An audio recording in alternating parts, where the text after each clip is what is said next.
Okay, so today we're playing Growing My Grandpa.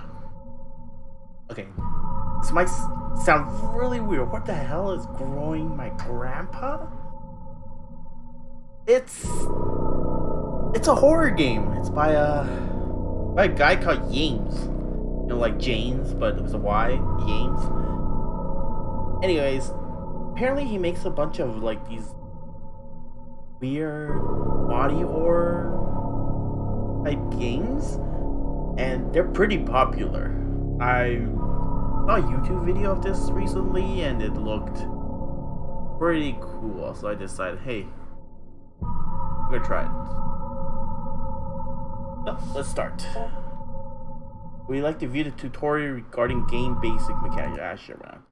This game is designed to be played with the mouse. Input required of you is based around clicking on the mouse button. Yes, like an adventure game. Right mouse button will change the cursor image and function only when pointing indicated by the index. Extended index can you, the player, interact with certain menu button and prompt. Please click below. Second cursor mode is indicated by the cursor image featuring a hand extending all fingers. This mode concerns interacting with objects inside the world, mainly picking up an object and moving it to another position. To continue, please pick up the piece of trash on the right and place it in the trash can on the left. Remember, the right mouse will change the cursor mode. But when holding something, the mode cannot be changed until the cursor is not holding something. That's it. There will be many situations in Growing My Grandpa that will require you to pick things up, play things, grab things, or give things. Don't be afraid to experiment and keep an open mind about using your hand. Please click the button below to continue. Remember, menu button must be clicked in the pointer mode. Yes. In order to expedite the cleaning process, you can use digits 1, 2, and 3 on the keyboard number row at the top of your keyboard to reposition the trash can below. Oh, well done! Please click the continue button to move on, and please remember menu button must be clicked in the pointer mode. Yes, I know. A variety of video options can be changed anytime using function keys F3, F4, F5. Press F3 to adjust or disable shader effects, F4 to cycle through display resolution options, and F5 to change cursor types. There are 3 cursor color schemes available, plus 3 left-handed variants of each color. Who cares about left-handed people? By default, Growing My Grandpa display scaled up by a factor of 2 and the shader is set at low. Configuration options overlay. Hovering over the small question mark on the top right provides an overlay related to the available configuration options. By hovering over it, this will be available at all times during the game. Thus ends the tutorial. I hope you enjoy Growing My Grandpa. Infinite thanks to my patrons and supporters for believing in me and my work. Games. Week 1.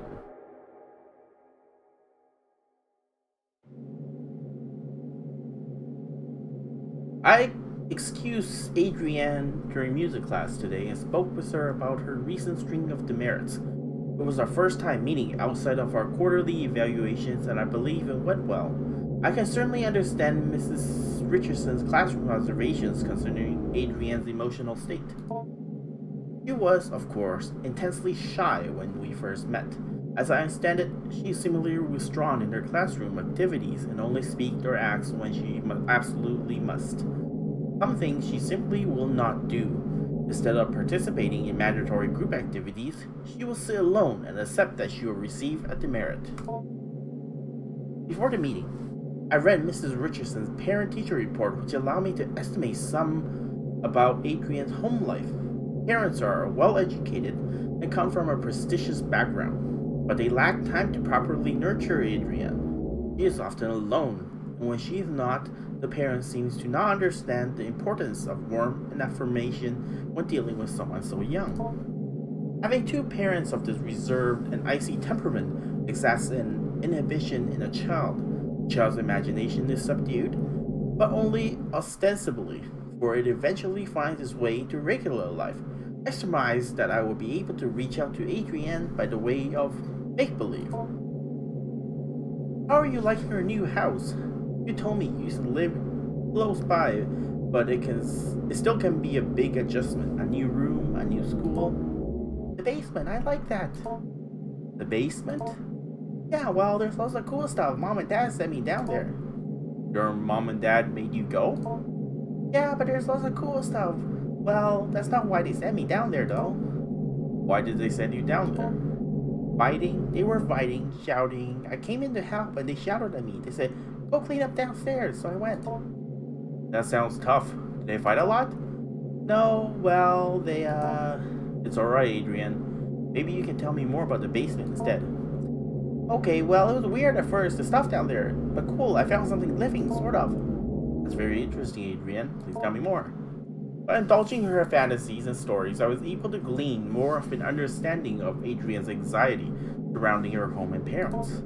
The symbols of Adrian's story seems to carry on their own traumatic weight, and her exploration of the basement may very well be a vehicle for the conveyance of her anxiety. Whatever might come of her next meeting, whether she will engage in similar make-believe, I will set down her story here.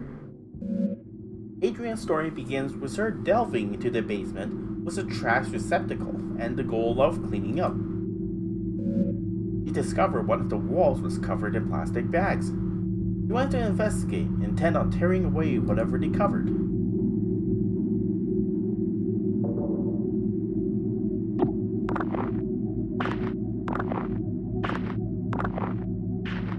That's nice gameplay.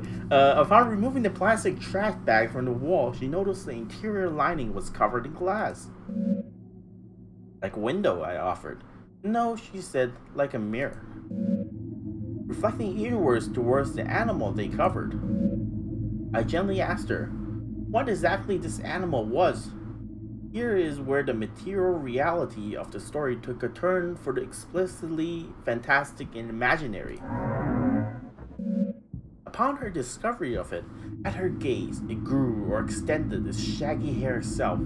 Hair like the fur of a dog, I offered. No, she said. Not the fur of a dog or the hair on her head. It grew out towards her, the animal's hair reaching out. It was hard, standing almost straight like the hair on a brush. A bristle, I offered. Yes, she said. She was very afraid at first, but then very curious. I asked her what else was in the room. More things hidden away, she said, things of Grandpa's as well. At first, she found a hidden passage under the stairs. Inside were strange dolls, magic objects, naked, faceless figures. I heard these cryptic utterances and merely nodded. In order to keep the game of make-believe going, I only pressed for details where I saw it necessary. The faceless dolls could be a simple metaphor for an anonymity she feels in her own home. The hidden passage? I'm not sure what to make of that. The revealing of the concealed seems to be thematic in her fantasy. The door under the stairs is but one example.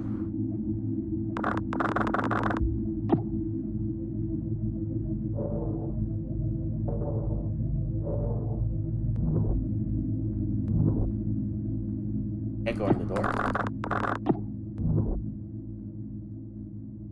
I guess I have to go under the stairs, right? Trash! Yeah, I have to go in the door.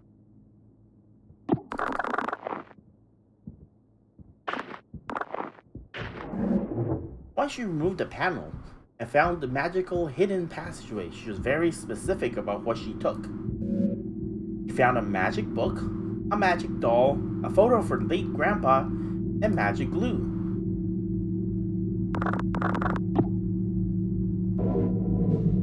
The slouching doll's material is rough and coarse.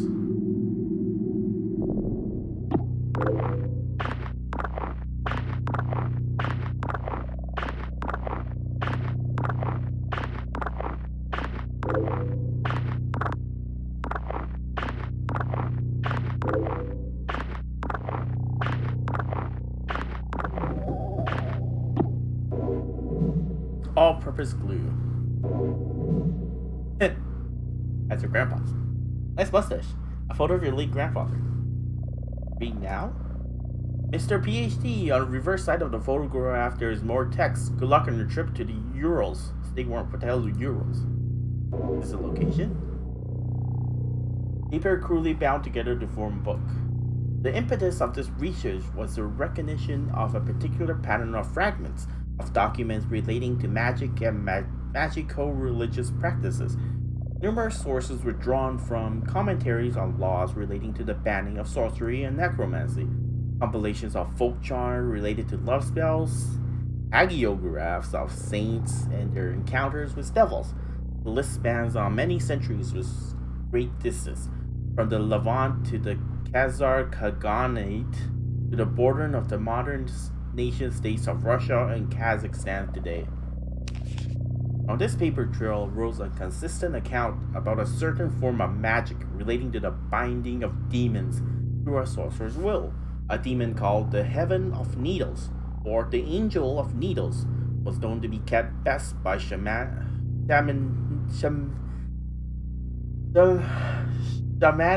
keepers. Is that how you say the word shamanic? Yeah, shamanic.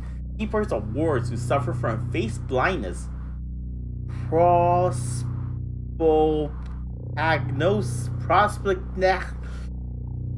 Oh, scientific words I cannot understand. Prospagnosia. I hope that's how you say it. Whether by birth or through developmental causes like a stroke or head injury. What's face blindness? Oh, people can't recognize faces? Yeah, okay. It was known to be extremely effective, but terribly dangerous. So much so it became outlawed several times and was generally a popular scapegoat relating to unexpected death. This nexus of magical religious meaning making sorcery regarding human related desires and the history and science of neurological disorders related to the fusiform gyrus is where the subject of the dissertation will reside. I will outline further and then analyze the historical sources I mentioned previously. Then I will go into neurology of mystic and magical religious experiences. After that, I will detail my ongoing correspondence with a resident of the Ural Mountain region who is an expert folklorist and keeper of tradition, claims to have been passed down through his extended family for generations. I attempted to ask what she did with those magical, mysterious materials. Well, Grandpa, she explained plainly, and then without missing a beat, she continued on with her story. Feeling this was a potent symbol, I stopped her again to ask what she meant. Somewhat puzzled, I did not understand immediately. She explained slowly. Grandpa lives in the cage in the other room, the cage behind the door. They grew people in the cage.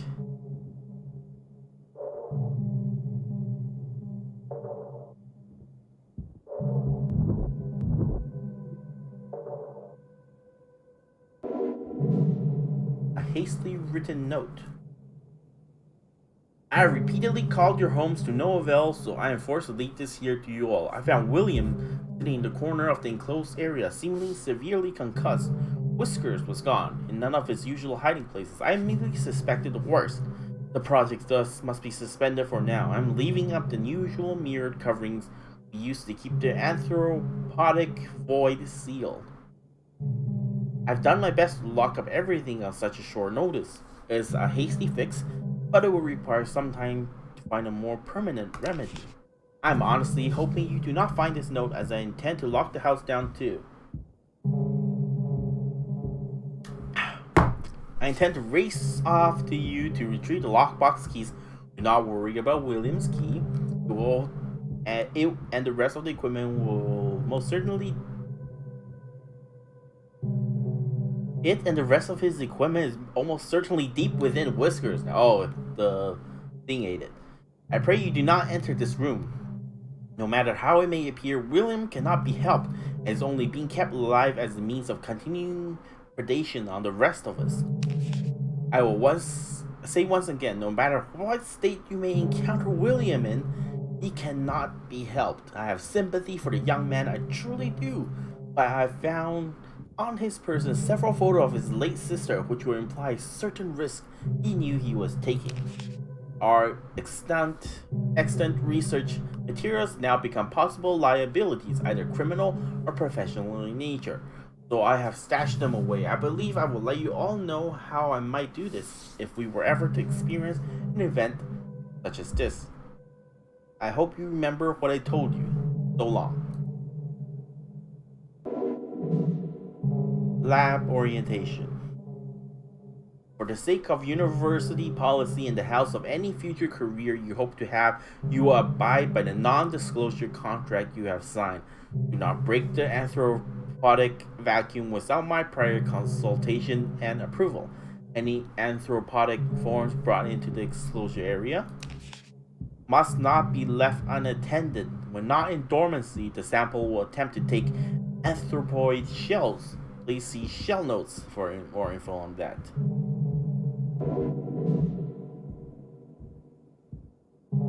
The sample's exposure to some of her neuronal activity is unavoidable. However, the speed at which its desirous yield is produced can be dampened by several precautions regarding libidinal and emotional urges. Keep conversation not related to lab work at minimum. If you begin to suspect you're developing attachments to your colleagues, contact me as soon as possible.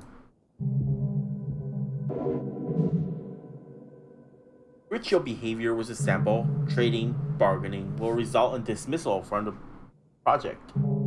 The precise mechanism of the exchange of symbols and gifts requires for a requested desirous yield is not known, and even then, anecdotal accounts of success are legible. And in violent death, regarding growth cycle, every time Whisker regenerates and leaves dormancy, it is to be logged as a new propagation. The sample's bodily existence cannot be legible, i.e., a part cannot be cut from the whole, so there can only be one living propagation. Propagations are to be terminated after 5 weeks. Any further development put us at risk. Termination procedures reposted and follow extreme care. All of that out of the way, I want to welcome you to the project. I look forward to working with you. I guess the game takes place in 5 weeks. I assume we're gonna die on week 5. Beyond the door in the room, the cage was hidden, concealed in another cloak of inward facing mirrors. A hidden cage lined with mirrors, it is strange, almost poetic, an elaborate fantasy of self reflection, concealment, captivity.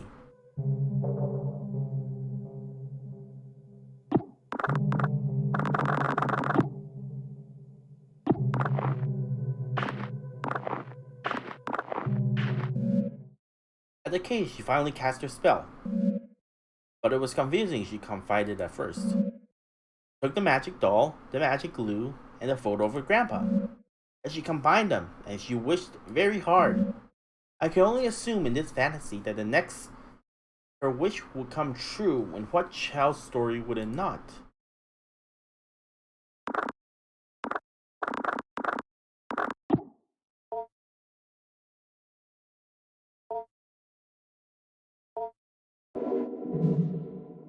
A tangible symbol of intention and desire. You put Grandpa in the cage, assuming that was part of the ritual. She was not clear on how it worked. What precise instructions she could glean from her grandfather's magic book was complicated by her reading comprehension. The wish was all her heart, and then she told me that she waited a while for something. Anything could happen, and after that time, she began to cry. I cried really hard, she said. I wanted Grandpa to be back. I wanted my parents to stop being so mean. And it hurt me. It hurt me wish for Grandpa to come back, for my parents to be different. I could feel it through the walls, and it felt me through the air. I asked her what exactly that meant. She could only repeat what she said. By this time, lunch was almost over. I said goodbye to Adrienne, and she left to rejoin her class.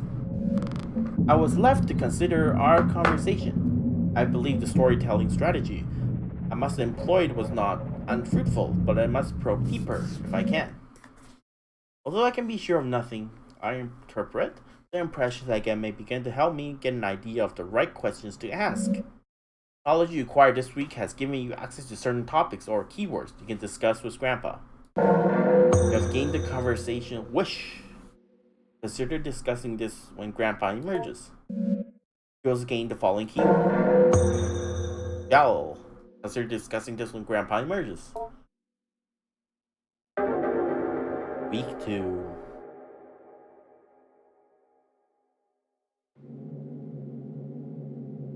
I met again with Adrienne in order to address her emotional outbursts in the past few weeks.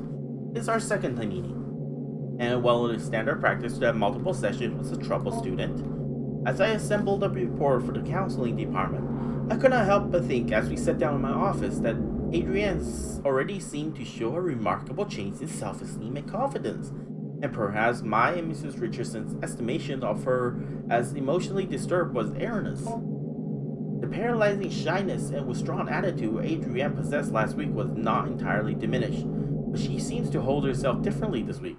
However, this only lasted as long as our conversation pertained to initial introductory pleasantries. When I began to once again asking about her parents, her feeling regarding her new school and her new home, she quickly lost what new confidence she had gathered up and withdrew again into herself. So once again, I partook in some collaborative make-believe. But this time, I was aided by the fact that I had managed to do some research into Adrienne's grandfather.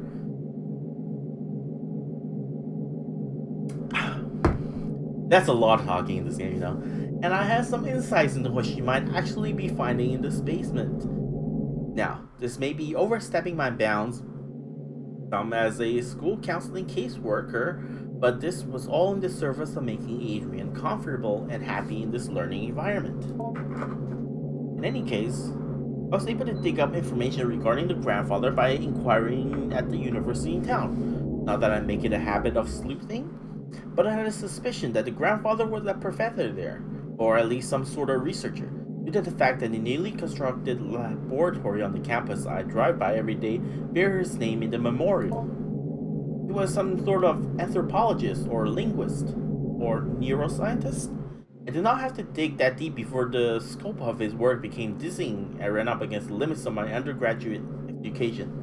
But back to the make-believe. What's your grandpa like? Is he a smart man? Not anymore, but I'm teaching him. So he's grown a good deal then. You have been feeding him well then? Yeah, he's getting bigger, but he has a lot of room in his cage. Still behind the bars? Yeah, well, he might be able to climb out eventually. There's this vent in the ceiling.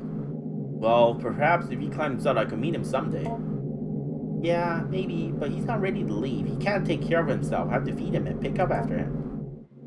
Ah, you stored the food in your lunchbox? It's nice of you to share. He can almost talk.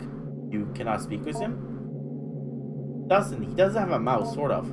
How do you feed him? He has a mouth on the outside, on his shell, and the stuff that is his skin. I'm a little confused. Maybe you can go through the typical day with your grandpa. Okay. I asked her to explain how exactly she goes about growing her grandpa, and Adrienne begins another tale. According to Adrienne, the week that had passed, much has changed in the basement.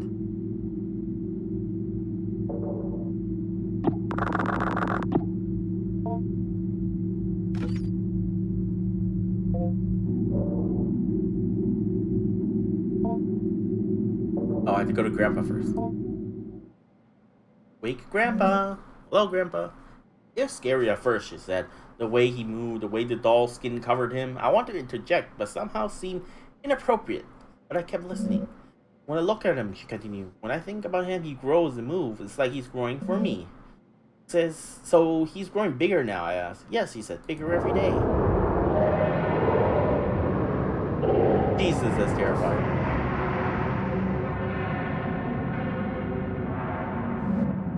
Begins in the actual growing part of growing your grandpa. Beneath the doll's burlap skin, the follicles knit together what resembles a proper person, your grandpa. You are in charge of his cognitive development diet until he is able to sustain itself. Currently, you are observing grandpa. Please click the arrow back button below for a brief tutorial on your duties as caretaker. Okay.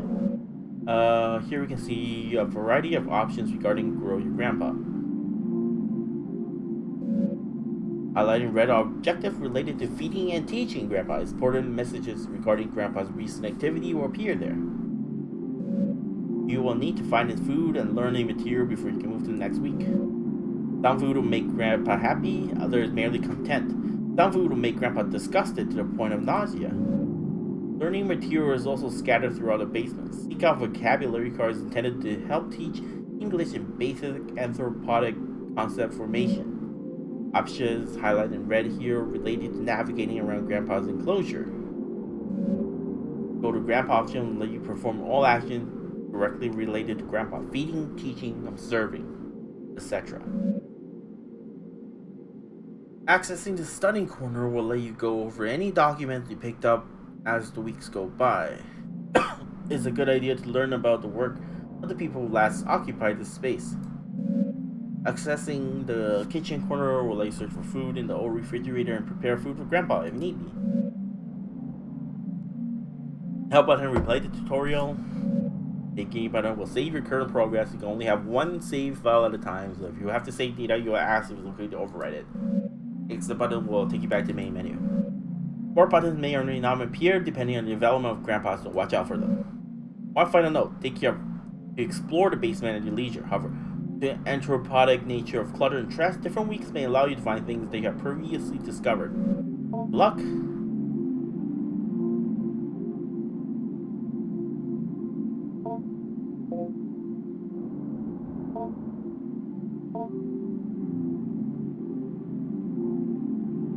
Oh, these are all the stuff I've downloaded. Well, time to clean out the trash.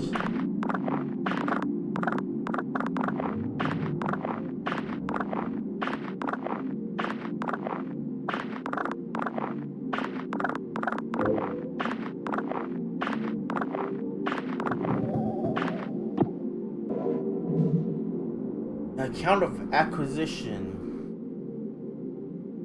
It was said to pass from one family of steppe people to another, but passed on its ultimate origin illegible somewhere to the south, coiled in a bowl covered in incantations buried upside down by a graveyard, a common late antiquity demon trap. Cashews. Looks edible. Grandpa might like this.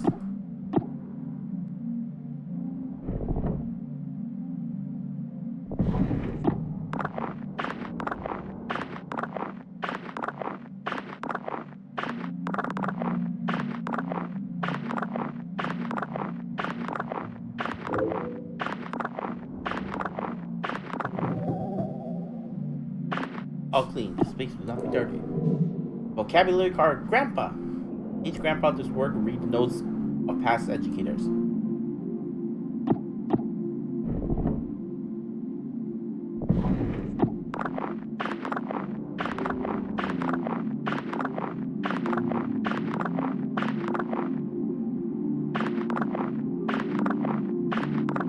Is that tape? I think it's tape.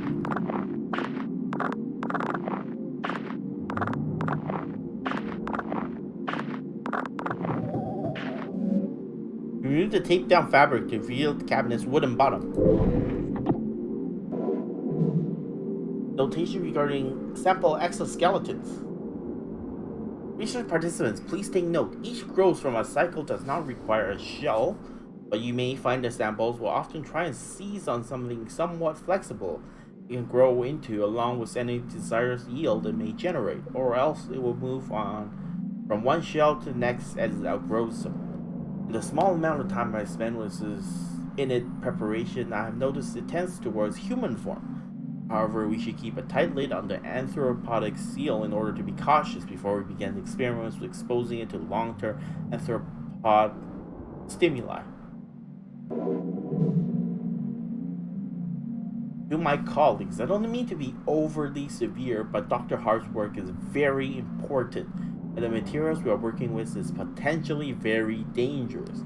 I'll be handing out a copy of this note as a reminder to everyone. I am not trying to single any particular person out. We all have the misconceptions about the nature of this project from time to time. With that out of the way, here are some things to keep in mind. 1. Active growth must be thoroughly terminated via the correct procedure, at the very least 4 weeks after dormancy is interrupted. It doesn't matter what you have done or haven't done regarding tests or procedures or how much the anthropod vacuum has been disrupted. We are not ready to go beyond 4 weeks at this point. A step-by-step guide to termination has been posted by the enclosure wall. Please do not place the educational posters over this posting. 2. Do not disrupt their anthropodic vacuum without Dr. Hart's private consultation and approval. In the case of any emergency where the vacuum is disrupted, put on your equipment and begin the lockdown procedure. Make an extensive note on when and how the breach occurred. If you find the habitat empty, page Dr. Hart immediately, but do not attempt to speak with anyone else. This can get very smart. This thing can get very smart, and I'm sure you're all well aware of the stories we heard on our acquisition trip. The greatest caution should be used when dealing with potential aggressive mimicry scenario. Please seek me out when you have more questions. Biohazard bin?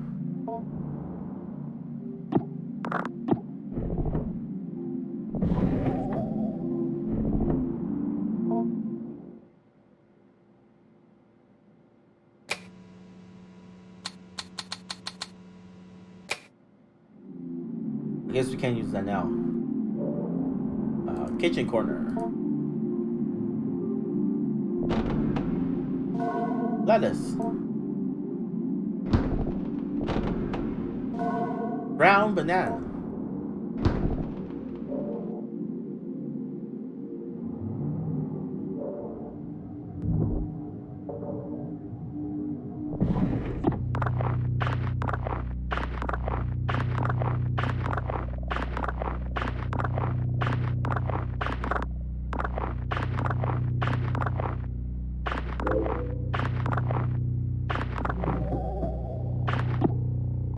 Blueberries.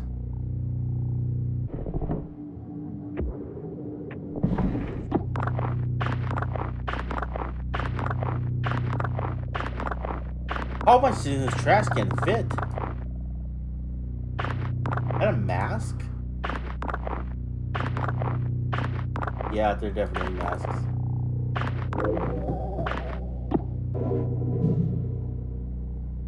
Before we began, he had us all cover our faces completely. An earthenware pot was illegible, and on the inside, as we stole brief glances at it, we could see the interior was inlaid with mirrors.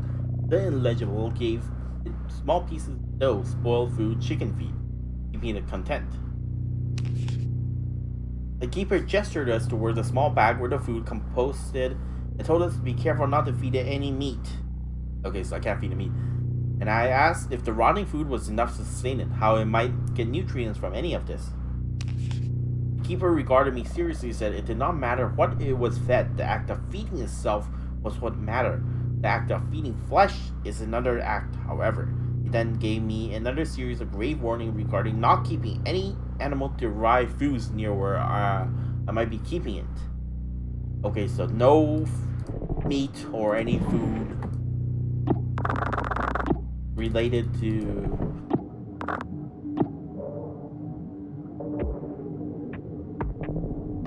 animal stuff. Photo of radiographic images.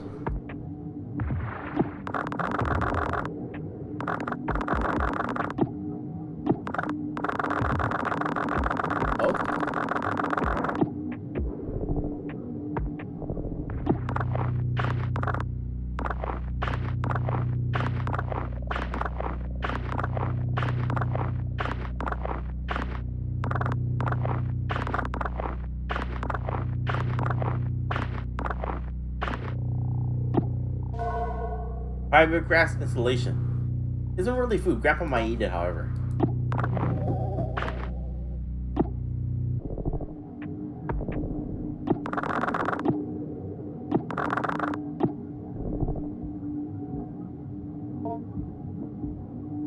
Something about the painting looks strange. Maybe you have to like get a knife or something to cut it.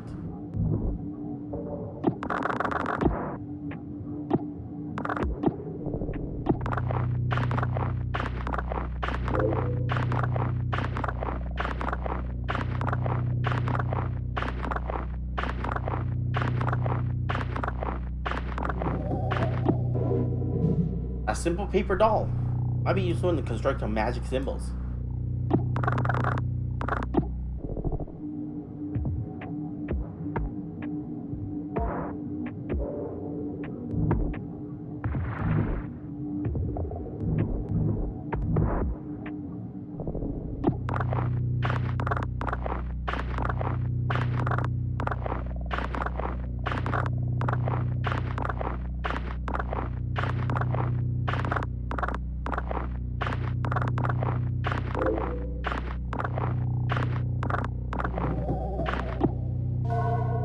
loaded battery. This isn't really food. Grandpa might eat it, however.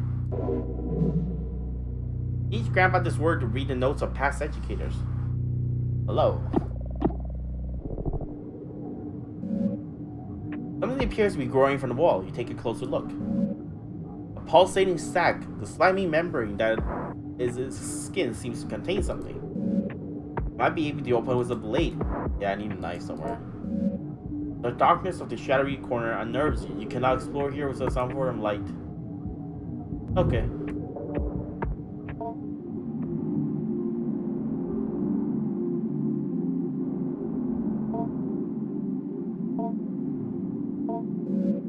You slip the radiographic images found onto the machine's display. The hell? Intriguing is the results with regard of the mimic hypothesis. A participant entered a sealed chamber adjacent to Whiskers, growth cycle number 21, which had been freed from arthropod vacuum, constructed quite economically from plastic and broken mirrors. The first propagation's original earthenware vacuum was shattered during the move-in. Between the two, there was a semi-opaque glass panel that allowed observation both ways. The human participant was asked to think of someone in particular. Consciousness, fictional or no, and cognate on the image, personality, face, if possible, voice, if possible, etc. Our participant chose Jesus of Nazareth, and with weekly repeated exposures to the participant's imaginings, propagation number 21 began forming what resembles an anthropoid Nazarene, the fold of his spine. Previous human-oriented tests have always bore out a result that Whiskers will form an arthropod team member, be it me or Dr. Hart or Gerald, and we assumed it was merely mimicking one of us. Dr. Hart had always contended that the desirous yield or the arthropod reproduction Whiskers creates when in contact with human beings has always been based on the conception and relation to the person through someone else. With this framework, the desirous yield is not actually a replica of the person, or if it is, it's only a replica of the fiction of the person generated in the mind of another. This desirous yield was not Jesus Christ, but the participants' image of Jesus, assembling from their religious upbringing, religious artwork, depictions in popular culture, etc. This radiograph was taken right before the destruction of the growth cycle, while Whisker was rendered unconscious via fumigation. It seems like with every successive propagation, the stem cells in the organism work a little faster. But I'm not paranoid. It's technically deathless, yes, but we're burning up whatever knowledge is gained when we incinerate it. I don't believe in magic just yet.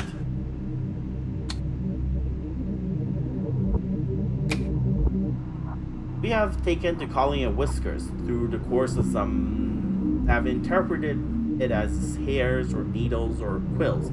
But Whiskers is more accurate, as the needles are really more like suprasensory follicles or spines. The nerve nets distributed through the morphology of these spines resemble those of the genus Hydra, but have myelin sheaths that are functionally the same as vertebrae. As we can see in the X-ray, each spine is laden with dense optical arrangement similar to compound eyes. The Hydra connection is assuredly worth investigating with regards to the organism's capacity for regeneration and anecdotal deathlessness. It is certain robust enough creature to inspire marvel that is not untinged with fear.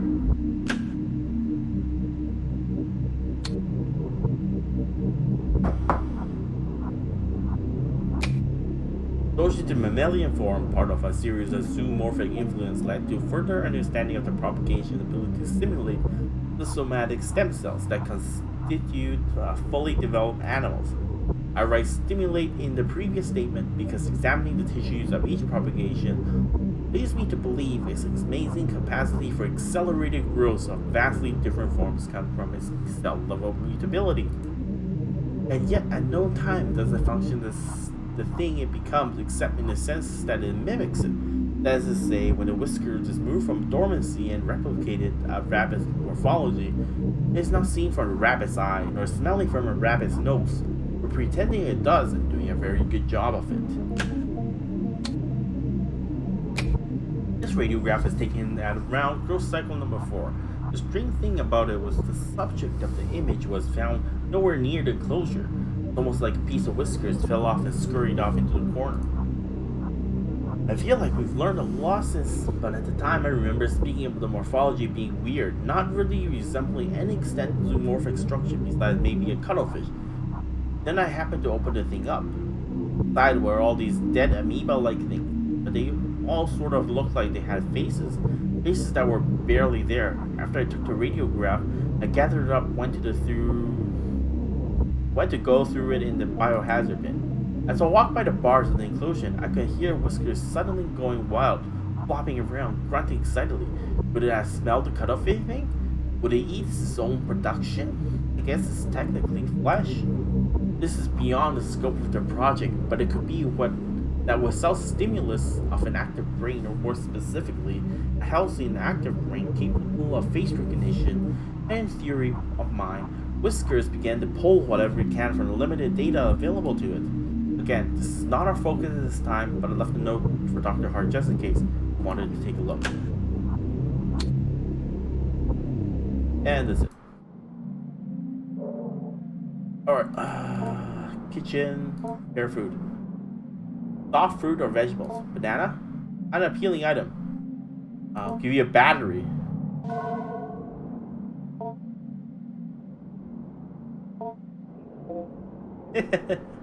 I guess I'm gonna feed him a battery.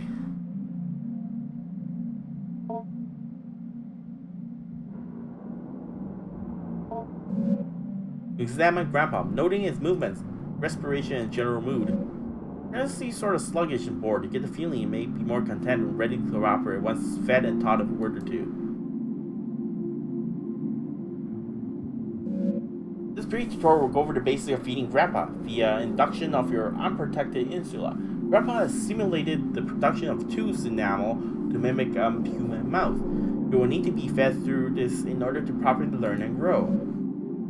First, you will need to select an item from the lunchbox. Click on the lunchbox in the bottom right corner. Contents in the lunchbox will be displayed. Nice food, bad food. Select the item from the lunchbox. Doing so will fill the hand with this item. Note that food can be put back in the lunchbox by clicking on the lunchbox with full hand. Before Grandpa can be fed, you must judge the food by smile. Now, hover the hand above Grandpa's olfactory bulbs. If Grandpa is pleased, it will allow you to feed it. Most foods Grandpa will accept. However, getting Grandpa to consume other things require culinary deception. If Grandpa is willing to be fed, hover your hand over to the mouse and click. Grandpa will then consume the food. Good luck on feeding Grandpa.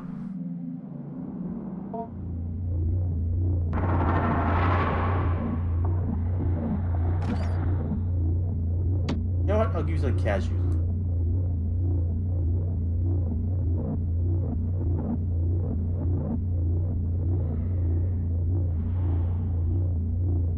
Look at Grump's nostrils.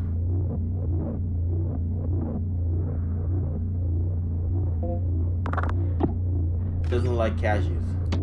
Blueberries.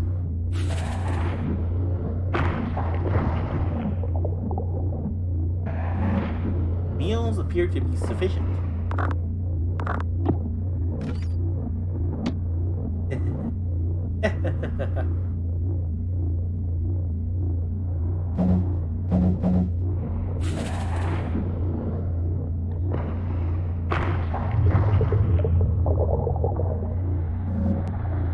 Although quickly consumed, the meal seems to cause him indigestion.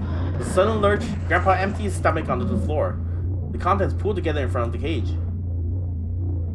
Oh!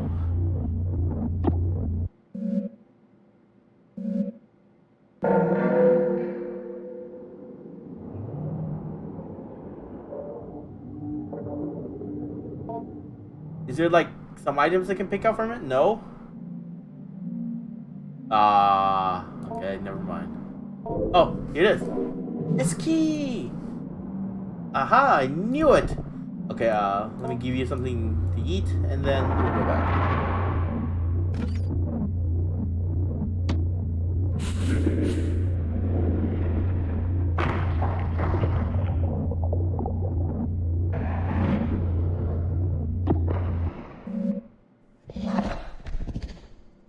Grandpa grunts and appreciates and locomotes towards her favorite corner. Yep, done. Okay. Now let's use the key. Where was it that I need to use? Cabinet? Oh, nice. A photo of your mother as a young woman. Recognition of this face kicks off a cascade of emotion and meaning deep within your psyche. That's it?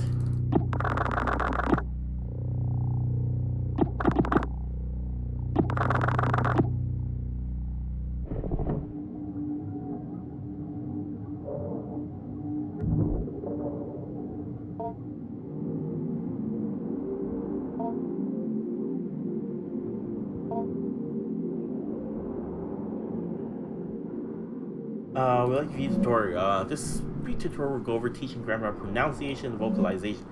The vocabulary word you pick will appear in the top left corner, and the bottom right corner will be a pentagon that is divided up into 8 sections. The section of the pentagon will be highlighted briefly, a notification sound will play, and soon another section will be highlighted. You will control a small round icon that sits above the pentagon by using your mouse. Ball is constrained to the limits of the pentagon. The goal is to keep the icon over the highlighted area, moving this area changes sections around the pentagon. When you hold the correct highlighted, the icon will start to vibrate along with simulated vocal cords, and the current letter of the word will begin to turn red. Keep holding over your highlighted section and adjust your icon as it changes pace. Soon the letter will become fully red. After every letter becomes red, Grandpa will probably pronounce a word to you and it will be considered learned. Teaching Grandpa these words will accelerate his cognitive development and lead to further breakthroughs in general intelligence. Teach the word Grandpa.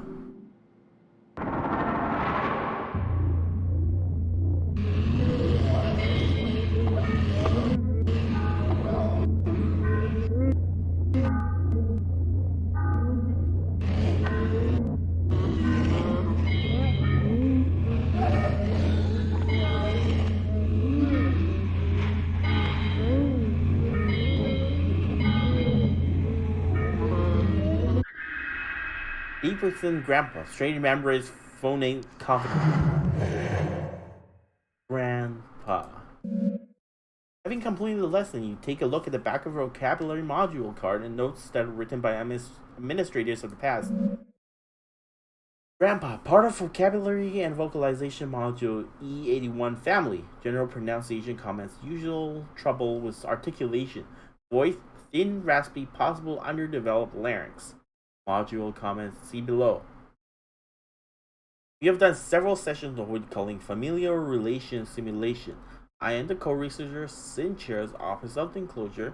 We are wearing the usual masks, and we begin to act out a scene, mostly through improvisation that might thoroughly resemble a kitchen table conversation between an immediate family.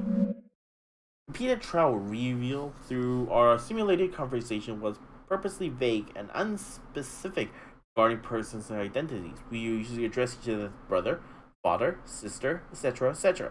It soon became apparent that the encoded information and associations we unconsciously drawn upon when hearing and speaking these words were picked up on by Whiskers and the side type field of reception interpretation of our brain mind events thematic contents. My co-researcher William noticed there was a simulation where Whiskers was given a role as a sister and he is the brother, I was the father. The script begins to responding to certain prompts with unusual specificity, as well as the general pattern and timbre of speech that continue with the usual consistency.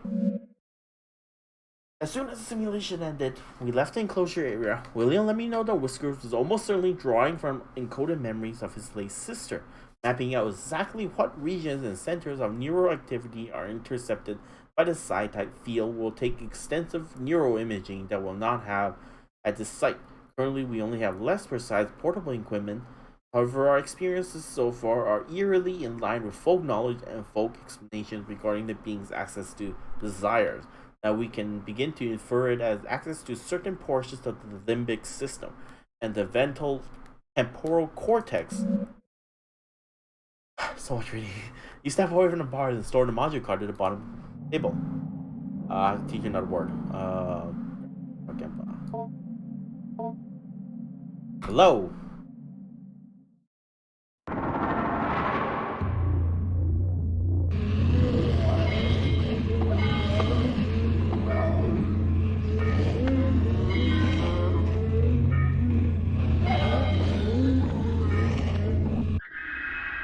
8% Grandpa, strange member, phoning confidently. Hello. Having completed the lesson, you take a look at the back of the vocabulary module card and notes written by the administrators pass. Hello, part of vocabulary and vocalization module A2, conversational basics.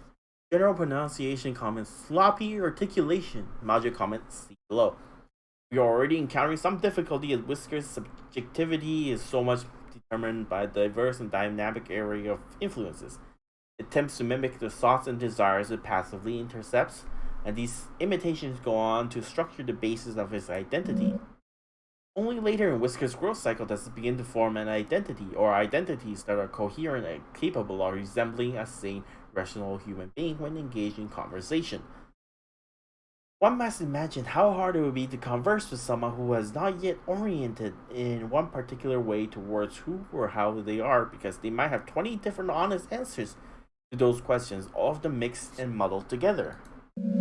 Because of this, we are started with the basic of conversation: greetings, partings, identifying one another, forming question, etc., etc. It's fortunate Whisker's current growth, number 19 I believe, had developed a mostly accurate human mouse simulation. Hello was a bit of a challenge in its previous growth as it failed to develop an adequate organ to act as a human tongue. Yep. Save the game.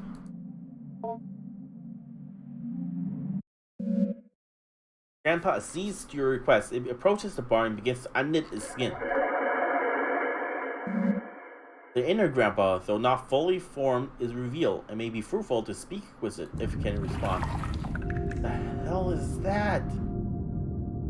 Oh, that's the head, that's the body, and that's the spine or whatever it is. With a great deal of effort, Grandpa gurgles fragmented thoughts through his ill-formed lips. Father, you lies out of thin air. The dark spiny filaments that make up the majority of Grandpa's bottom begins to oscillate rapidly. The air behind your eyes, the eye can taste it. With a great deal of effort, Grandpa gurgle fragmented skin, my body, all human skin around me. Give more. Grow more to fit.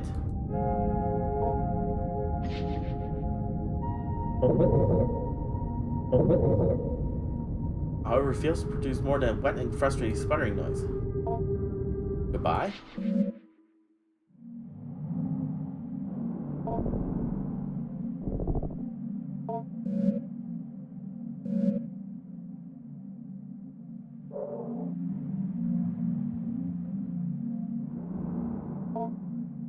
I guess it's the end of the week.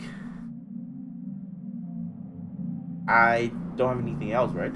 Yeah, I don't think so.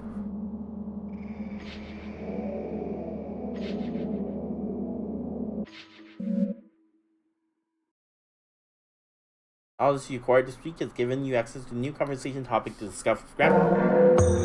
You have discovered the topic language. Week number 3. I think we're halfway through the game, right? We die on week 4 or 5. I don't know. Mrs. Richard approached me the other day in order to remark on Adrian's development. She noted how much more at ease she appeared when called upon to class or when asked to participate in group exercises. I told her I had seen this change happening as well, and that as much as I would like to take credit for it, I can only guess dimly at what might be reshaping her attitude. Mrs. Richards posited that it was perhaps Adrian's family moving into their grandfather's property that caused the change. It apparently is out in the country in a wooded area full of wide and open space and far from the bustle and noise of the city. The grandfather, Dr. Jacob Hart, had jointly purchased the land with the university he was employed with and began constructing what he was intended to be a satellite campus for a burgeoning psychological anthropology program he had intended establishing. Only one building ever ended up being constructed after Dr. Hart died in a car accident when driving back from the property one day. Eerily, and almost at this exact same time, a grad student who was assisting Dr. Hart on some sort of project at the property vanished without a trace. The property sat in disuse for years and was tied up in legal battle between Dr. Hart's next of kin, the university, and the vanished grad student's family. the other students Dr. Hart was working with. Eventually, the case was settled out of court. Only recently did the property fall into possession of Adrian's mother. Obviously, I was not going to relate this whole tragic story to Adrienne, who, for all I know, believes her grandpa is still be living in the basement of his home. Besides, I thought she might already know all of this. Perhaps the elaborate story she was constructing was her own way of escaping the morbid details of her life, or perhaps lies cut short by a cruel force of fate and the cynical adults who squabbled in the aftermath. I determined perhaps the storytelling she was and continues to engage in should not be encouraged by me, at least not in the way I went about it before, where I made active inquiries into her strange fantasy of a semi-sentient ball of skin. When I saw Adrian, I did not bring up her grandpa or ask questions about his growth. Adrian could not stop talking about it, however. I had no choice but to weather her bizarre, enthusiastic effusion about her new best friend. Adrian, maybe we could talk about something else. I'm not sure exactly following you exactly. He's gotten so big, he has so many whiskers that came out, and I need to move around when I think about him. Not sure what you mean. So happy Grandpa's back. He's so much cooler than Mom and Dad. Once again, for what it's worth, I put down the story she told me as best as I could. Oh no, I'm out of water.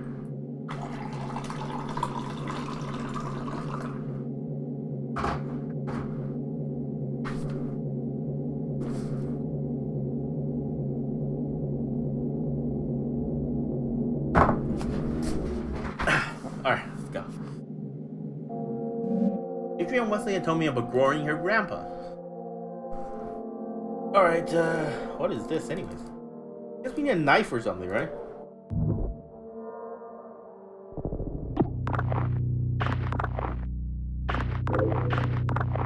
Is that a mushroom? Or kiwi? Yeah, I think it's a kiwi.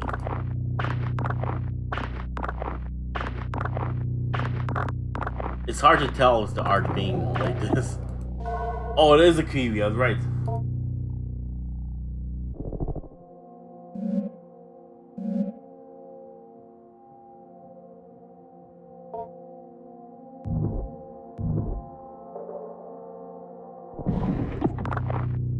How does this even fill up? Who's coming down to the basement? Are the parents coming down here? If so, why haven't they found Grandpa?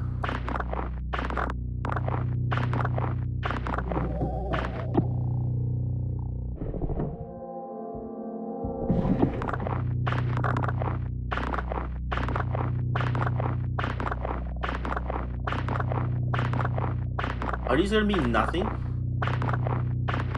I hope not, because I'm gonna have to do this every week, because I know 1 week it's gonna like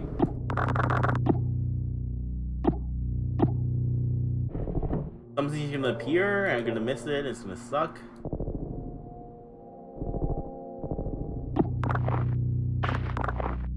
What is that?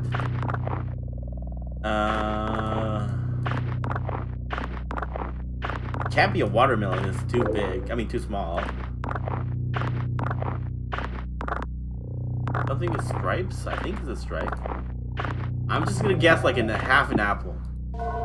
Potato? Life.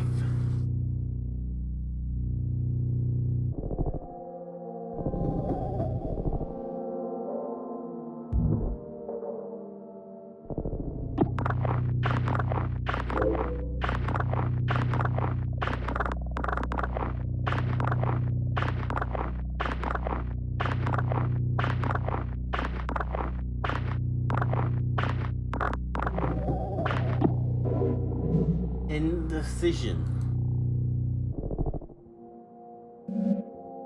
What? Another pulsating sack? I don't have sharp edge. Unless I can key it. Maybe I don't think I can key it. No, I cannot key it.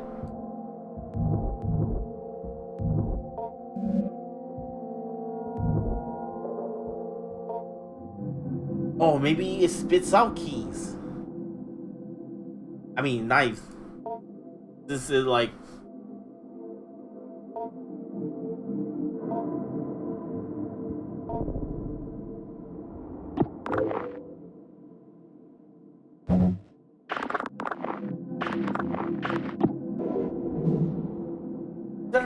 Procedure regarding disposal and interment. The researcher would seal off the enclosure bars, ensuring minimal gas leakage during the later fumigating process, and then retrieve the burn barrel and place it near the enclosure. Allow at least 48 hours to have time when the current growth cycle experiences no human-related stimuli. Not enter the enclosure area or any part of the basement. Ideally, you do not want to be on the grounds at all. After 48 hours, 2 researchers will enter the basement wearing the assigned mirror mask, mirror apron, and powered air purifying respirator. The researcher will then use the vent system to fumigate the enclosure area. Wait 30 minutes and then use the fan system to ventilate the enclosure. Keep the fans running during steps 3 and 4. Re-enter the enclosure area wearing your assigned mirror masks and aprons. The organism may or may not be completely dormancy. If it's not in full dormancy, be assured that its capacity to act against you will be greatly diminished. With your assigned power drills, quickly remove the enclosure bars needed to access the organism. Put them aside for later reinstallation. Put the organism into the burn barrel. Incinerate the organism. Thoroughly wait for any smoke to be properly cleaned by the fan system. Turn off the fans. One researcher will retrieve the nucleus from the ash and place it on the mirror box. The other researcher will sift through the ash and place any other substantial remains in the biohazard bin in the room outside the enclosure area. The bin is locked for safety purposes. The code is 323245. Gotta remember that. The researcher will find out the termination form and leave for Dr. Hart.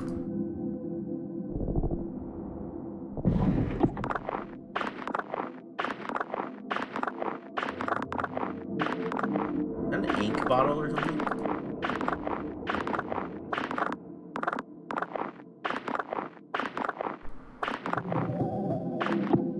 Nothing in here.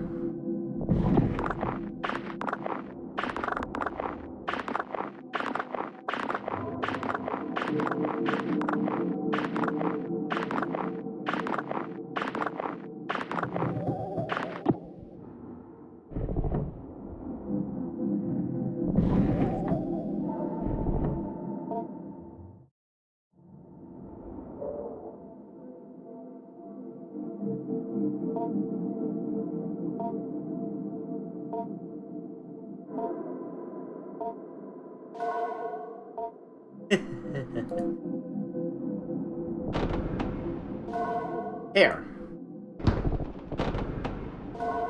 Strawberry.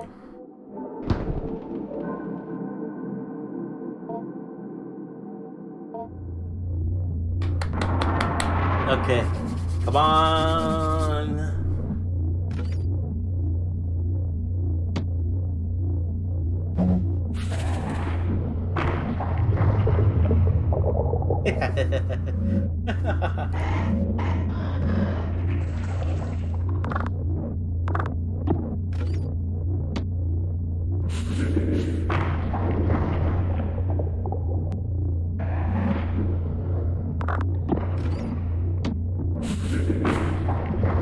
Alright.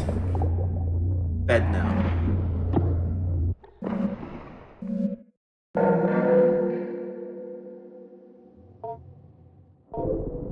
Scissors! See, I knew it! It uses our mind and it can create stuff. It'll most likely create scissors. Or I was thinking knife, but I guess this works too. Now possible to take a look inside. You peer into the small opening created by your incision. The oily cavity, a powerful smell of rot arises, and many small increate beings lay motionless and dead. However, just barely hear the near silent slithering of something, or maybe it's just your imagination. What the hell is this?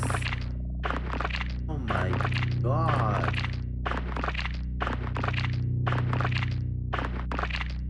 Use a hand to grab the bulbous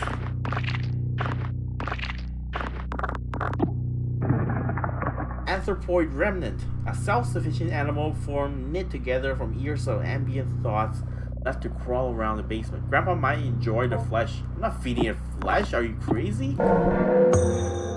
Little friends.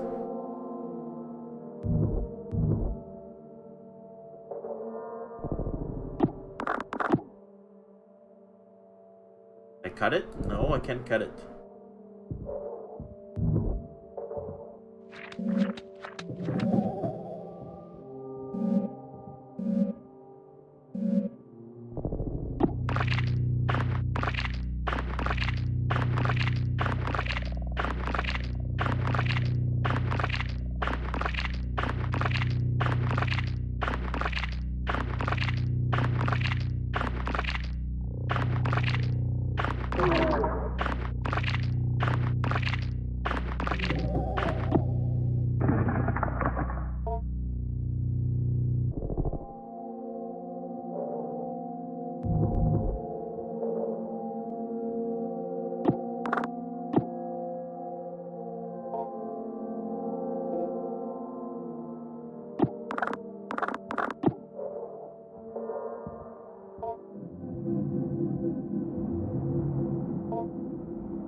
Life.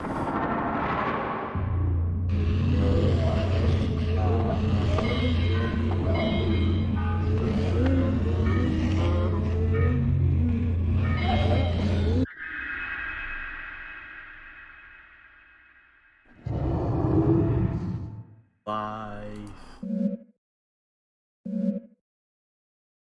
Life, part of vocabulary and vocalization module P29, concept formation. Journal pronunciation comments none. Module comments see below.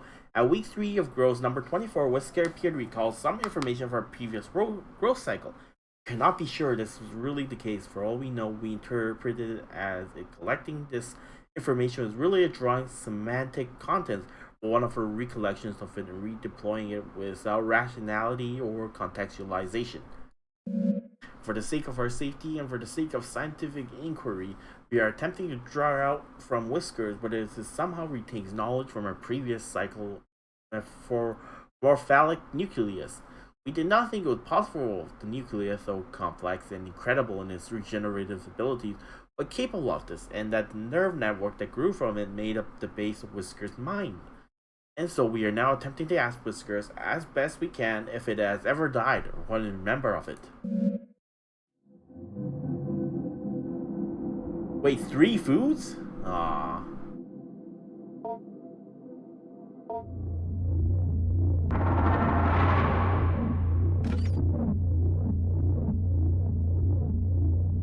I'm not giving it meat. Are you insane? Gonna kill us now if we give it meat.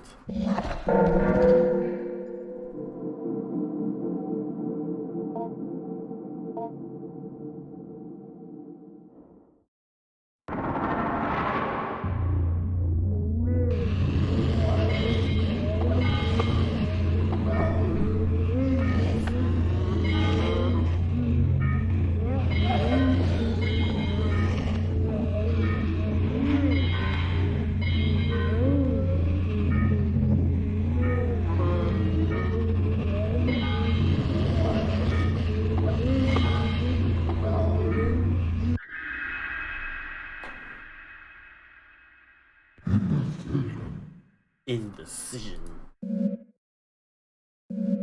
Indecision, part of vocabulary and vocalization module F23, theory of mind. General pronunciation comments, articulation problem, possible trouble with diphthongs. What the fuck is that? We are introducing the latest growth of Whiskers to a more subtle social cues and testing its ability to judge mental states of participants in conversation.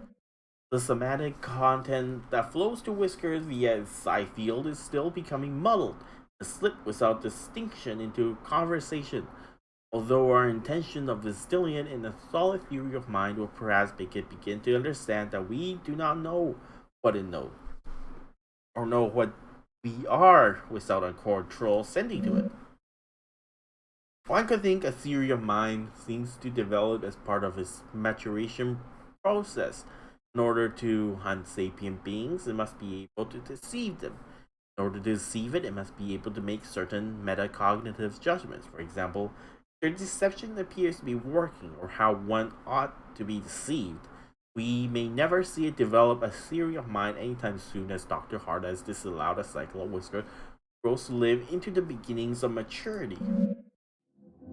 Yeah, we are so dead. Ah.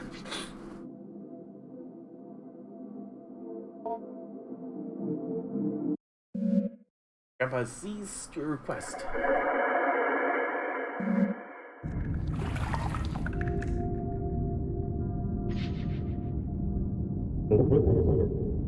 Grandpa still struggles somewhat to speak due to his underdeveloped tongue, mouth, and jaw. However, he answers, grasps on answer. Hunger is not enough. On the walls of the cave, the Auroch can be hunger transformed. Desire is fulfilled by pain. Your grandpa doesn't have the right words right now. I can only say, I love you. Love is not enough, though. Desire is not enough. Project it outwards. Make it true to yourself. If only a symbol, it will be enough. For me and for you. What? Something to grow in. My skin is not the doll's skin. My skin is not like your skin either. The skill feel your eyes on me inside my shell. I have many eyes to see you, but I don't need them as much as I need your eyes, with which I can understand as seeing me. There is a cycle of attention you give me myself, but I'm not that. Slowly I form a human shape, and you see me more as human, and I become that.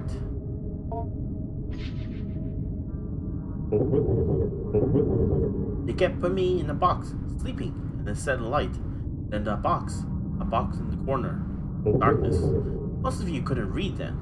The scribe came and wrote. Everyone said they wrote on strips of bark with thin reeds. No, it's not that. It was a paper posted somewhere. Words to open the box. I was half dead in the box. Part of me that dies was put there for a long time. That part of me, and the other thing they threw in, a refuse pile. Papers they discarded. Oh, so it can live through each iteration. Grandpa is old. My lies were easier before I made myself to speak, and before you made clothes to wear and rules to obey. Your grandpa remembers. I have learned much in many lives and death. He's speaking with me. I love talking with you and learning from you. It helps your grandpa so much. Soon I'll be everything you would like me to be.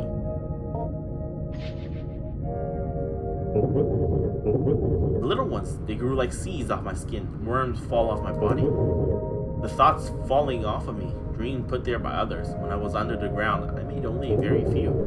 Shepherds walked them through the grave. I saw them lusting for their wives, and my skin made their loving faces.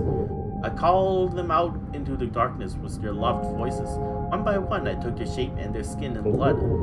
That was a time ago, before stone buildings, before the orders of angels and words and symbols. I'm sorry, Grandpa, thinking there's little left over from the others too. I'm still hungry for flesh. Part of me is. I will even eat one of them if it fell off of me. I can't help it. They grow off of me. They fall in the ground and grow in the dark. Or around me.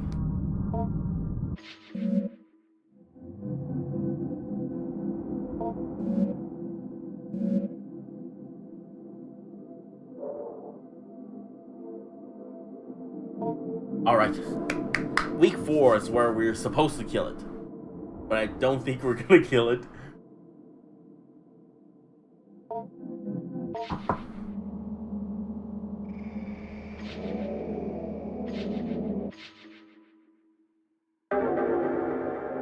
Alright. Let's go. The time I have spent compiling and evaluating Adrian is almost up, and I still can't say what to make of her changes in mood.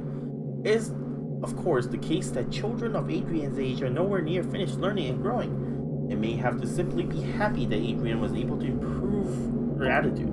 However, something the odd and occasional grotesque story continues to bring up may still strike me as meaningful. How's your week been, Adrian? Grandpa is almost ready. He's almost finished. Well, sort of. He's almost as big as his shell now. He has a face and he can talk pretty well. It almost has legs. I see. As before, I had to put down the story she told me as best as I could. Once again, Adrian told me about growing her grandpa. Here we go again. I need to pick up the trash. Kitty parents. What the hell is that? A hot dog banner or something? Bar of soap, maybe?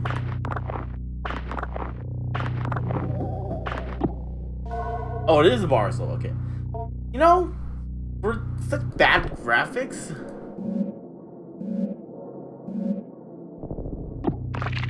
you can easily tell what it is. It just shows how good the art is.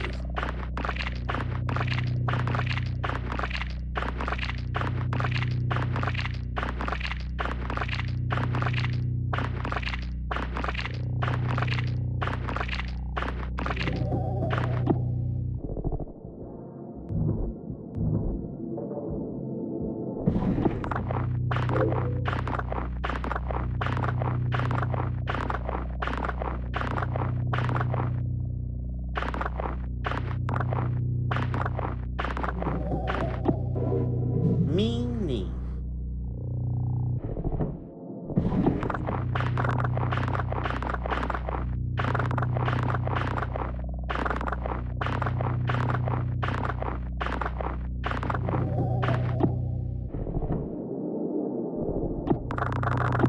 What is this? I guess I don't know. Is another gross here? Jesus.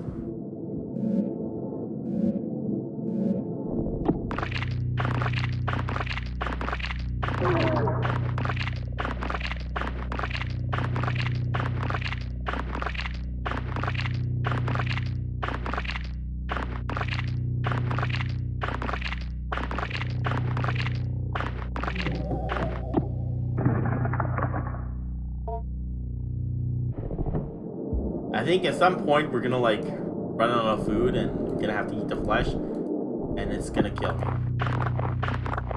That's what I think the ending is.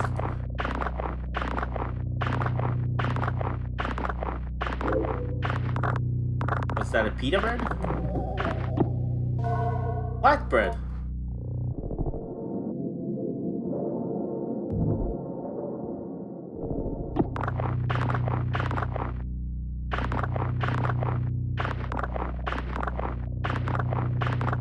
I think he's gonna puke up a flashlight this time. What the hell is that? Like a pretzel? Mushroom. Thimble. Yeah, I think you're gonna get like a flashlight or something because we need to get through the dark area. It's the only place we haven't gone. We're at week 4, which is probably the last week.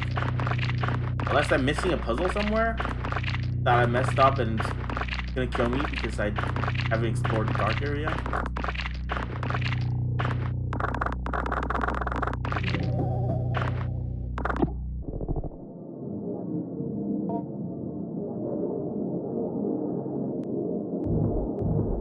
Yeah, there's probably one more item here.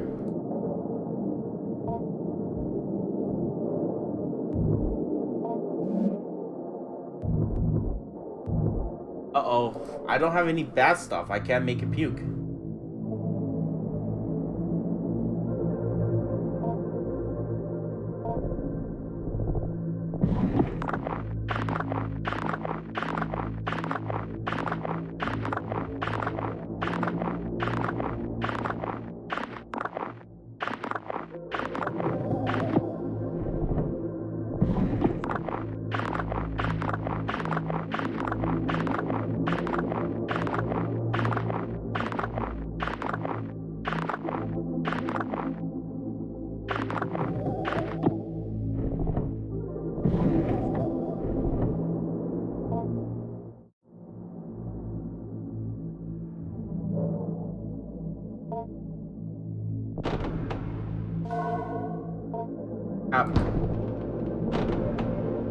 Potato?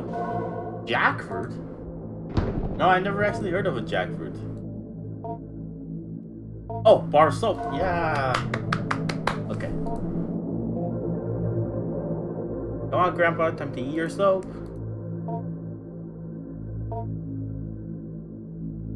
The hell is this?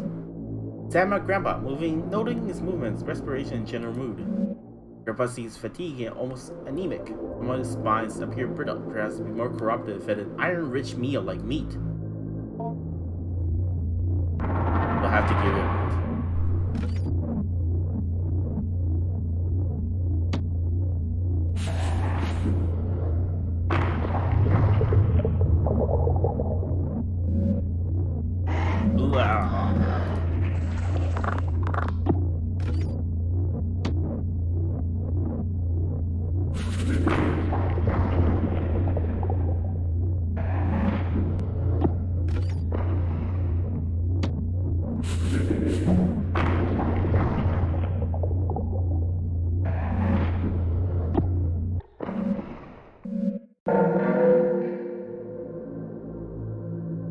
I'm gonna save first, and then I'm gonna defeat the meat.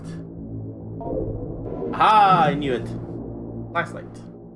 Okay, before I feed the meat, let me go in here. Fuck.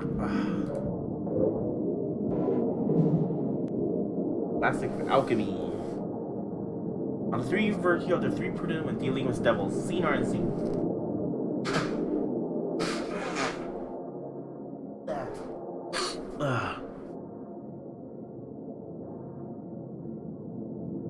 Three splendor and terror of God's creation inhabited the world of both seen and unseen, and just as one will not grapple with lion lest they be a fool, one will not approach the being of the mind of aether without foreknowledge thereof. There are beings with no form, hiding between towering columns of air, and only appearing by slipping into the hearts of mind of evil and unclean men.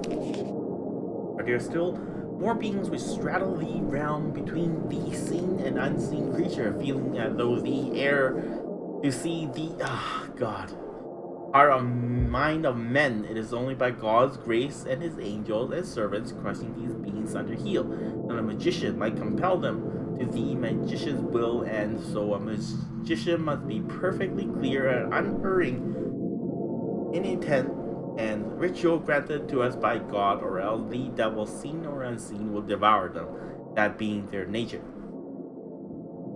Okay, so as a child, we are perfectly clear and unerring of intent,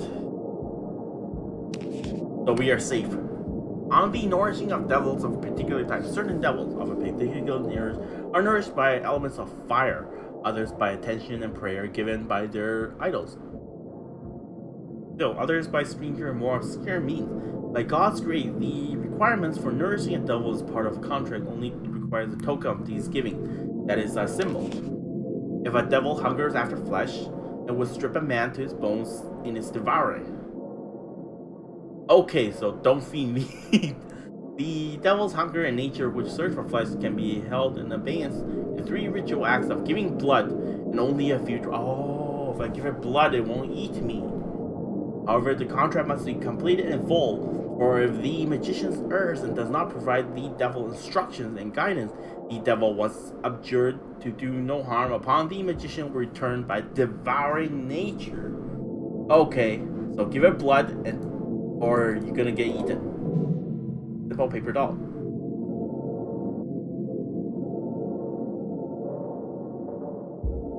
Okay, I need to figure that out.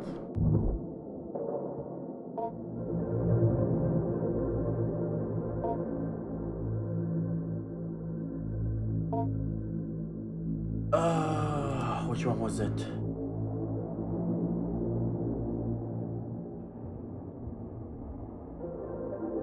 Oh, termination procedure.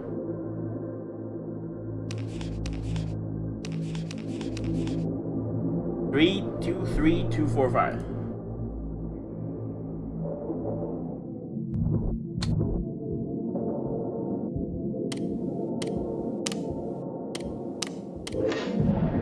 The lid unlocks. With some effort, you remove the heavy lid off the bin. A photo of your father as a young man. Recognition of this face kicks off a state of emotions and meaning deep within your psyche. Oh, I think I know what I'm supposed to do.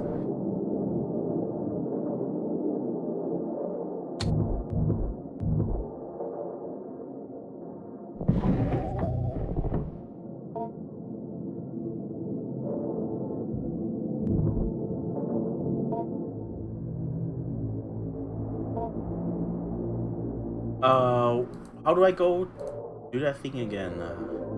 Let me say first. Is it here? No, glue. Yes, that's glue. Mom? Paper doll. Dad? Paper doll. Aha! I see. But, what am I supposed to do now?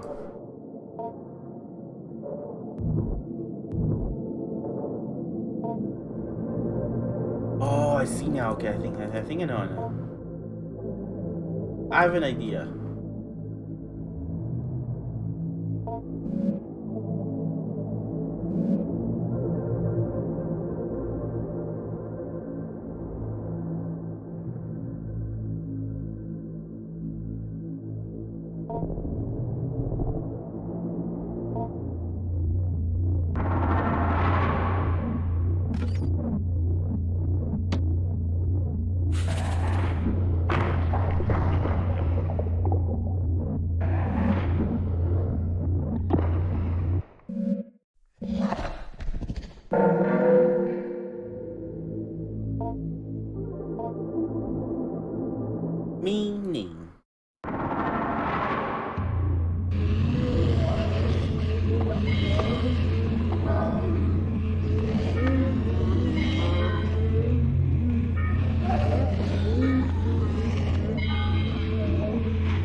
Meaning, part of vocabulary vocalization module J11. Cognitive higher thought. Journal pronunciation comments none. Module comments see below. We further delve into the abstraction with Whiskers, partially or perhaps for the most part, for the purpose of determining the origin of his recollections and precedes his death.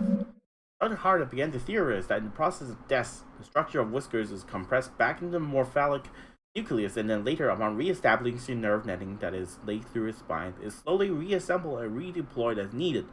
I do not think this is the case, for I can plainly see that for growth cycles in which Whiskers has not received our pronunciation or vocabulary lessons, that its capacity general for comprehending its environment is greatly diminished.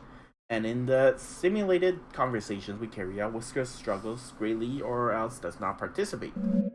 In any case, we will pass on with our lessons and heed Dr. Hart's cautious regarding terminating the growth cycle before Whiskers' allotted growth time passes, or appears to be becoming a little too competent at appearing human.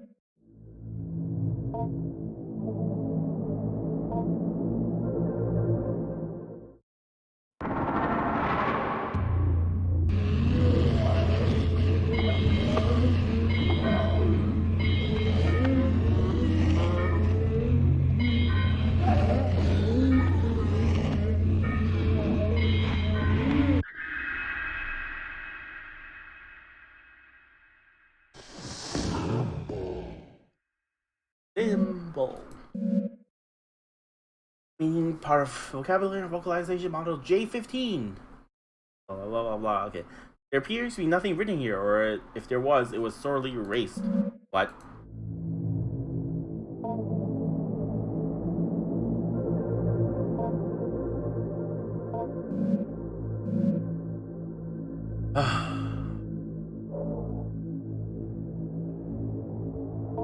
Alright. Fine. You get one piece of meat.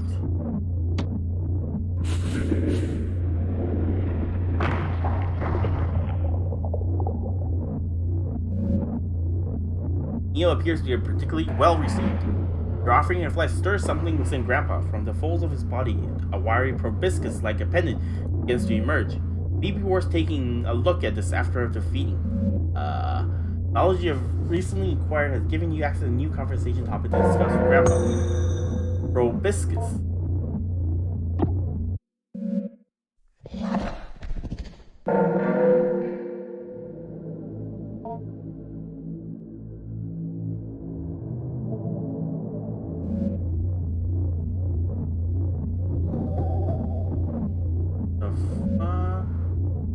Minuscule needle extends from his tip. There must be one more thing you must give for the sake of propriety.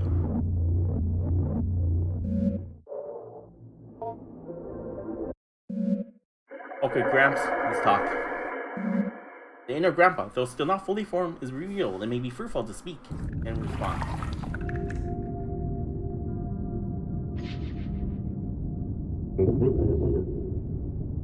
The hell is this?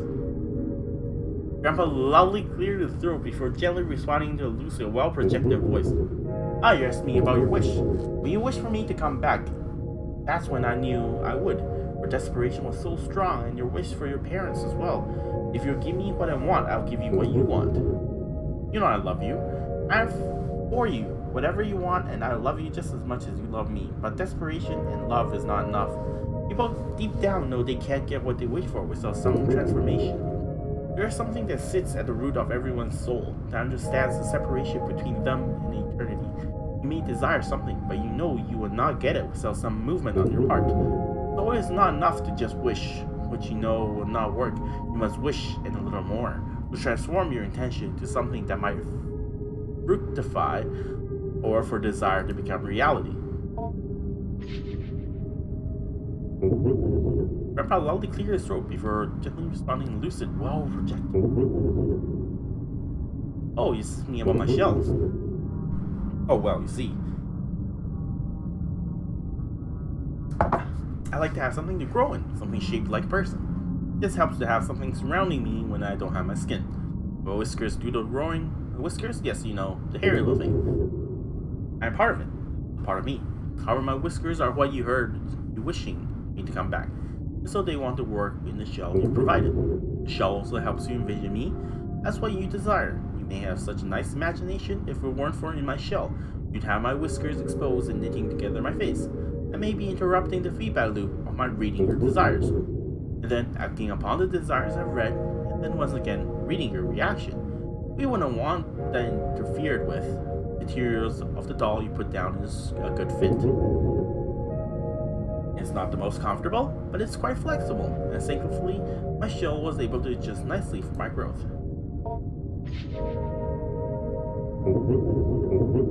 Ah, you're asking about the medical waste bin. I believe it's locked up. I heard them punch it in the code many times, as they placed part of the burned up dying self into the bin. They often forgot what the code was and had to go check in the wall, where they were always taping up sheets upon sheets of information. So much so that the new paper would cover the old. What do you think you will find in there? Well, perhaps something they did throw trash inside from time to time. Bits of paper and so forth. I remember a man, looked quite like me. Daughter had given him a photo of her new boyfriend. He threw it in the bin in disgust and joked with one of the colleagues. May still be in there for all I know.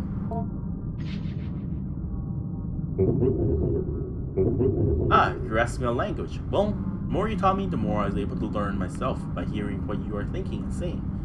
Ikako, I could speak a little bit, but I was less of what you imagine me to be, and not quite a talker I am at the moment. Part of what I'm saying is, of course, made up of what you think expect me to say. I am very comfortable being open and honest with you, because I am your grandpa, and love you. And certainly, that makes up part of what I am. However, there is a part of me deeper down, the thing that created me maybe, that undying nucleus, is answering for me as well, and is unaffected by whoever might shape what I become with their thoughts. Ah, you're asking about my little friends. Oh yes, they came from me. They grew around me, pockets of flesh and protoplasm. Think of them like dreams, perhaps I'll explain. Have you ever had a dream that was sort of like a bunch of people, places, events you experienced all mixed up together and jumbled up? Just sorting through and disposing of the refuse of the mind. My little friends are like that, refuse. In riddling myself with them, I'm casting off the excess material I did not use in developing life forms. Anyone who comes close to me, well, they are my eyes, my nose, my skin. Their thoughts become mine and shape what I make. However, when I was alone for so long, I didn't have a lot of people near me. What you're thinking and expecting of me is shaping what I am saying. How I'm saying. You understand? And so, because I did not have enough input from my surroundings in order to put the materials to use, the body materials fall off my body. It crawls away, it usually dies. I'm able to make the most of my material when someone is looking at me, detecting who I will be, like you are now. What you're thinking and expecting of me is shaping what I'm saying. How I'm saying it, do you understand? Proboscis, his dick. Oh, you asked me about my dick. Proboscis, it's just a little tube I had to keep me feed on. Oh, so it is like a mosquito shit. Okay. You could say it's my real mouse. It's not really a mouse. It appeared because you have fed me flesh. One of those little friends you found, I think. You feeding me flesh was a symbol, a proposition, if you will, that you wanted to hold up your end of the bargain, which scars to your wish. If someone is willing to hold up the end of the bargain and let me feed on them with my proboscis, then they can move on to the next step of agreement, providing the symbolic instruction. How does that clear things up? Oh, do you have another question? Do I like blood? Well, my whiskers, I believe they like the blood and the flesh. Drink. They are me, and yet they are now me. I am bound to them. They control me. And technically, yes, they did make me. However, you were the one who really grew me. In some ways, those whiskers, they are me. Part of myself, I am part of it. That part is much more animal-like. Whatever might happen, know that I will always love you. And because it controls me, I might not be able to act how I would like, even if I do love you. Okay, so let me save and offer him some blood, I guess.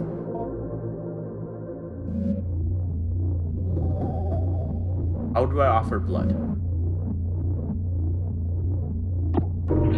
Ah!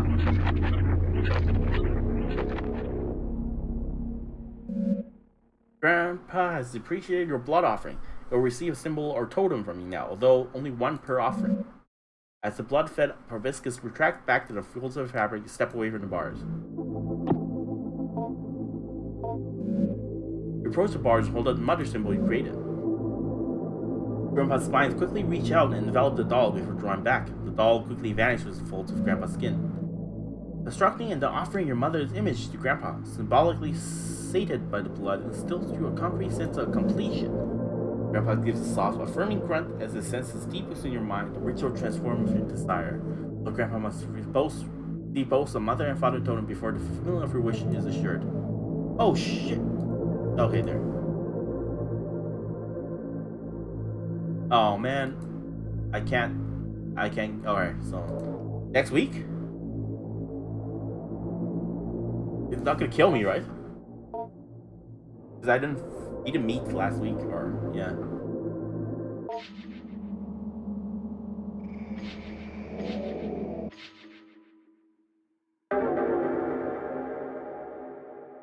No, not yet.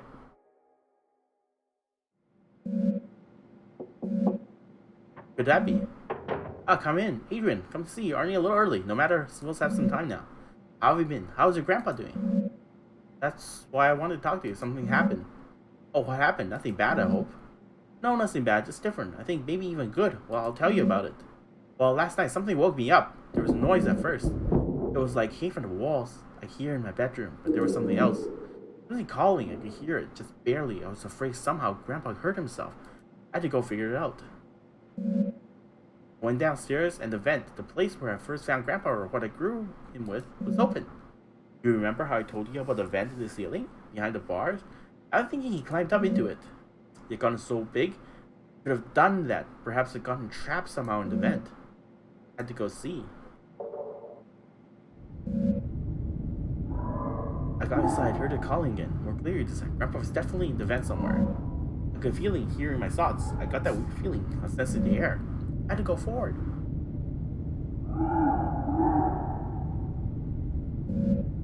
As I moved closer, the vent had stuff in it. Kind of slimy, hairy stuff Grandpa would leave around a lot. It was definitely close. Also, it was there at the end. But it wasn't Grandpa. Look, maybe like he had made it through. It was stuck in the corner. It had a weird mouth and it had lungs on the outside and drew just enough air to call out. And then it stopped. Stopped breathing. And then something was hanging over me.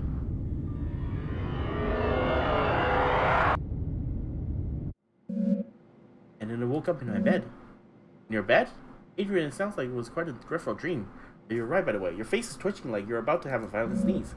I'm fine. It's just Grandpa, you see. It took me a little while to figure out, but later when I was brushing my teeth, I saw one of Grandpa's whiskers poking out just out of the space under my eye. And I started to remember how the vent he hid inside me. It was so fast I could barely remember, but as soon as I started to feel him sliding around my head, behind my forehead, and behind my eyes and nose, it doesn't hurt at all, it's just ticklish. Glad I could be with him. Oh, I can feel him now. I think it was me. Part of him is moving towards my arm. I'm starting to get worried. Yeah, you really should not be twitching like this. I should take you to the nurse office. Come on, let's go. You really have to meet him. I told you so much about it here. What are you doing, Adrian? You're starting to look very ill. Please just wait. Just stay still. He's gathering, waiting at my fingertips. Why do you look like that? You don't have to be afraid. Look. What the hell?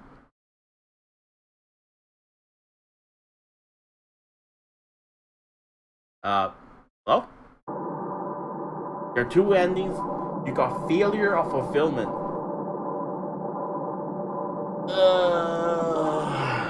Alright.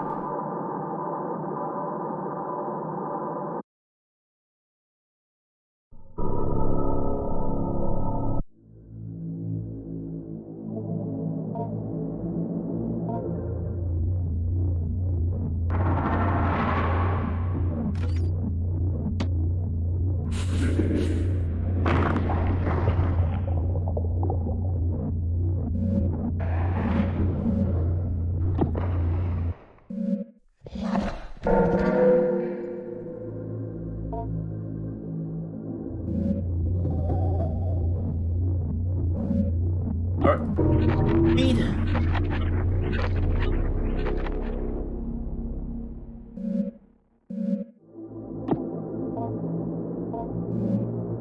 What happens if I give him the third one? Does join me in offering your father's image to Grandpa. Blah blah blah blah. Yes, yes, yes. Knowledge of a recently acquired have given access to new conversation topics with Grandpa. Completed contract.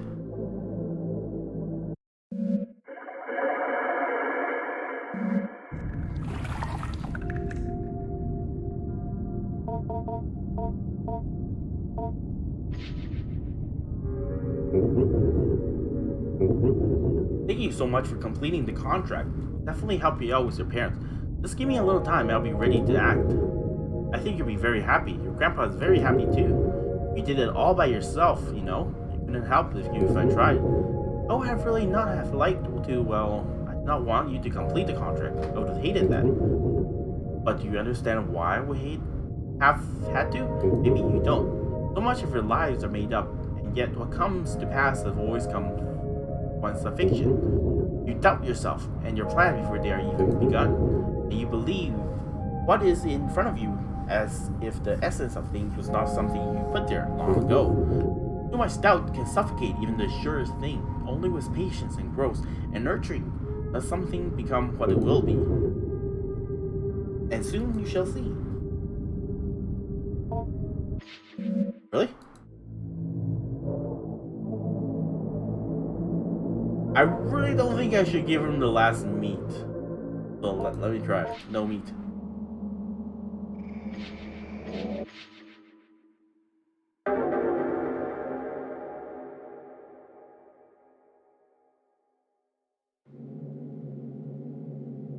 Oh, I met with Adrian one final time in order to see if I could not reach some sort of resolution regarding her emotional trouble. In these past few weeks, according to reports of her teacher and peers, she has shown a remarkable transformation in conduct. I will also add my voice to this consensus. It seems as if our time together much has changed for the better. I'm not suggesting our meeting were the sole source of her sea change. Sea change? What the hell says sea change? I think something has happened in her home life that reoriented Adrian completely. Seems to suggest as much as, at least in her usual esoteric way when we last spoke. Something tell me something may have changed with Grandpa. Well, something did change. I'll write down her words verbatim here. So I went down the stairs like I always did, but I sort of felt something was different. My parents were arguing, and I felt something had changed within Grandpa too. There was a weird noise, but I wasn't afraid. Oh, okay, going. What the hell?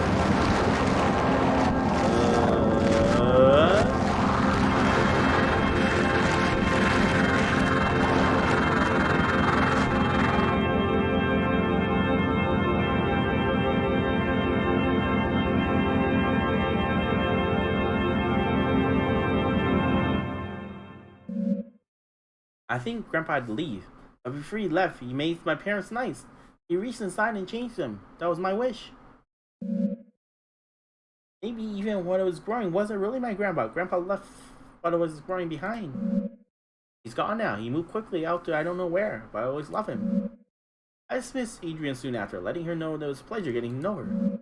By my apprehensiveness about the speed of the turnaround she made, I cannot see any reason why Adrian should be considered for further evaluation. As a counselor for Adrian, let it be known that I believe she was of sound mental and emotional health. Are you sure? And I'm pleased to see the turn of this way. And if I make a brief addendum, by happenstance, Mrs. Richardson bumped into the Hart family the other day while running errands. Told me their parents were a little odd, but very pleasant, and quite clearly they adored the child, and that she'd never see Adrian happier.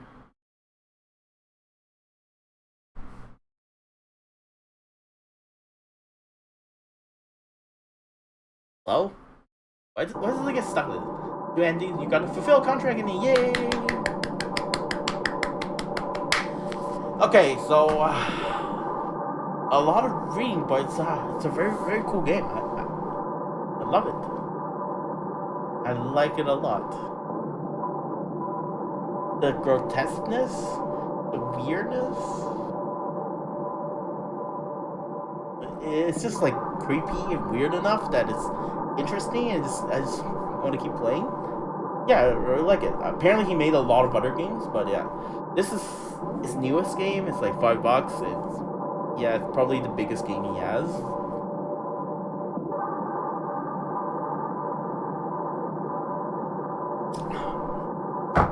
game. I'm interested in what you will make next.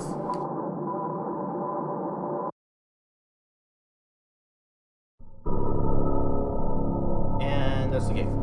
Thank you for watching.